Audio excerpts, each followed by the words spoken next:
Hello students, let's do another question. Question number 5 here. So read the question.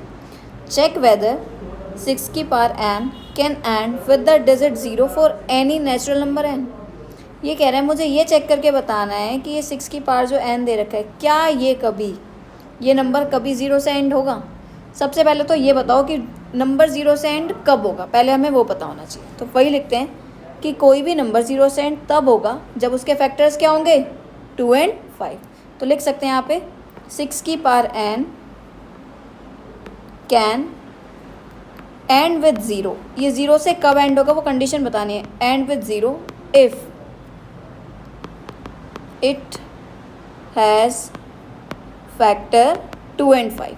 अगर इसके factors क्या होंगे 2 और 5 तो ये एंड होगा. अब चलो बात करते हैं इसके फैक्टर्स की. 6 के फैक्टर्स क्या होते हैं? अगर फैक्टर्स ऑफ 6 की बात करूँ तो क्या होगा 2 into 3 होगा. ठीक है. अब यहाँ पे मैंने बोला कि 2 और 5 दोनों होने ज़रूरी है. यहाँ पे क्या है सिर्फ 2 आए तो भाई ये तो पॉसिबल नहीं है. अगर दोनों आते तो पॉसिबल होता. ठीक है. तो यहाँ पे हम लिख देंगे अब लास्ट में कि इसके फैक्टर्स क्या हैं 2 और 3 है.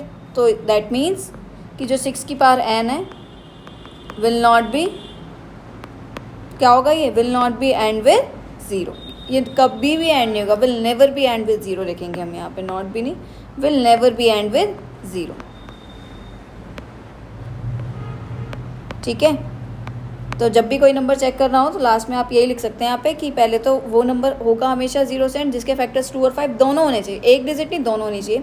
तो मैंने यहाँ पे हमारा जो क्वेश्चन था 6 था, इसके फैक्टर्स देखे क्या हो रहे हैं 2 और 3 हो रहे हैं.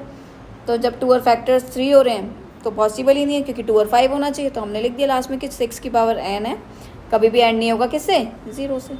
So this is your question number 5.